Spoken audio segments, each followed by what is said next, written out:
Okay, welcome back to B3313. Today is August 1st. We're going to be starting off this video by going to Womp's Kingdom. Obviously a beta version of Womp's Fortress, I guess you could say. Now, it's kind of funny, one of the most complicated / confusing things about this game is the very first lobby that you enter, because there are 5 identical lobbies. Except they're not technically identical, but they will change. So you'll enter one of them randomly when you enter the castle, and you will also be like, there's a fast travel system in this game instead of like what would just be the normal exit course option in Vanilla 64. This game has a special like fast travel option that will warp you back to this starting lobby here, but there are 5 versions of this starting lobby, which all have different levels. And the main way you can tell them apart is because the numbers on the doors are different, but that's not always the case, because even sometimes those are identical. For example, I think B and D are identical and A and E are identical, just in terms of the numbers. And then what makes it even further confusing is that you have nearly identical levels like Snow Slider B-Roll and Snow Slider Shoshinkai, and Wetland B-Roll and Wetland Shoshinkai. The difference being Wetland B-Roll Bowser's Sub is open, and Wetland Shoshinkai Bowser's Sub is closed. Now, in all my naivete, I thought, oh, another way you can tell the difference between them is the health at the top. You see, right now our health is a pie chart, but in some... I feel crazy saying this. So right now our health is a pie chart, but in some levels our health will be like a clock instead, and you'll see what I mean, because the next level is Waterland B-Roll. But I've gone on YouTube, and this is not consistent. There's no consistent, like, oh, the Shoshinkai levels have pie charts and the B-Rolls have clock dials or whatever, or vice versa. It's not even consistent. So really, I would like somebody who knows a lot better about the game to explain that to me. By the way, this level is Jolly Roger Lagoon.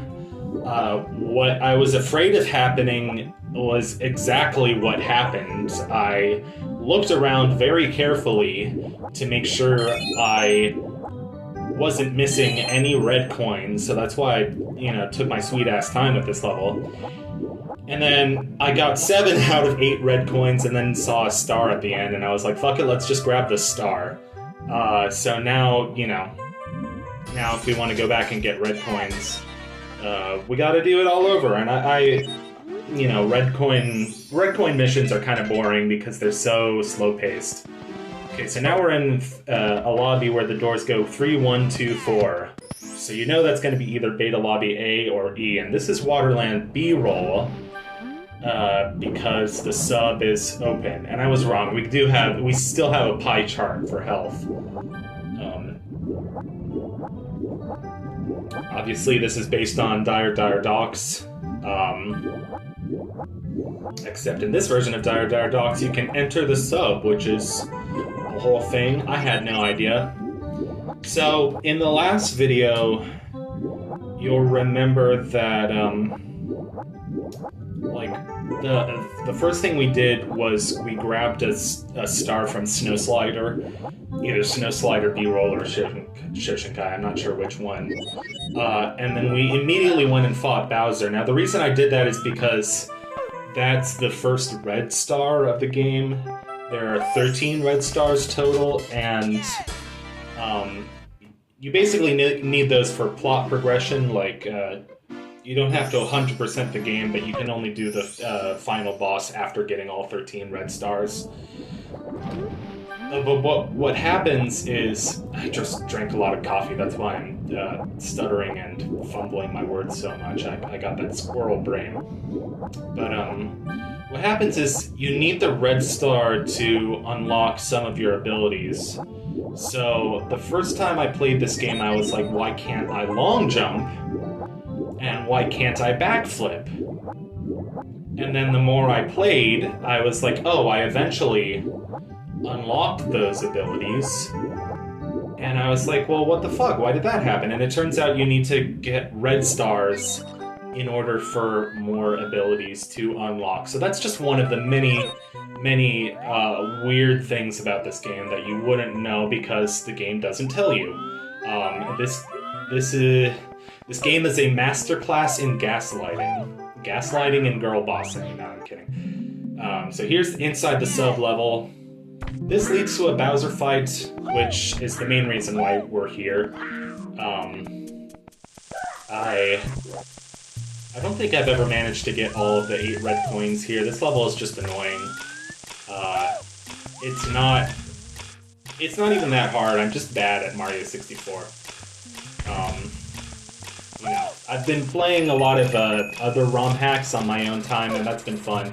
But I've definitely struggled with the harder ones. I like the ones that are easier. Excuse me.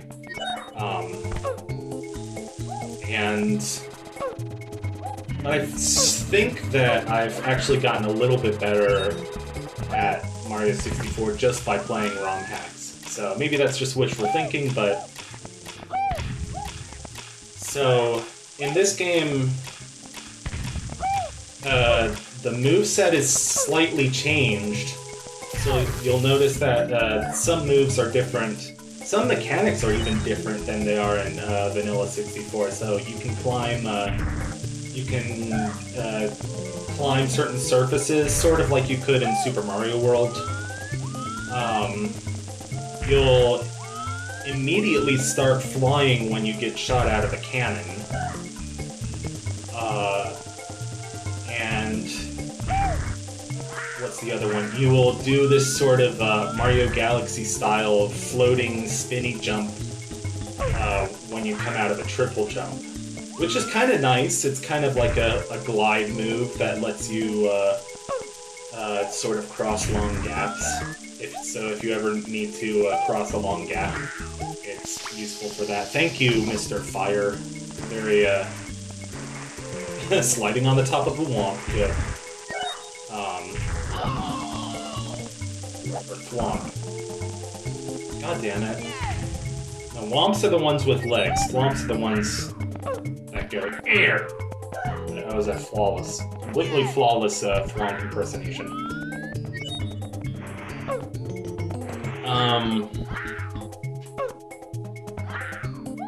That and just the voice lines are changed,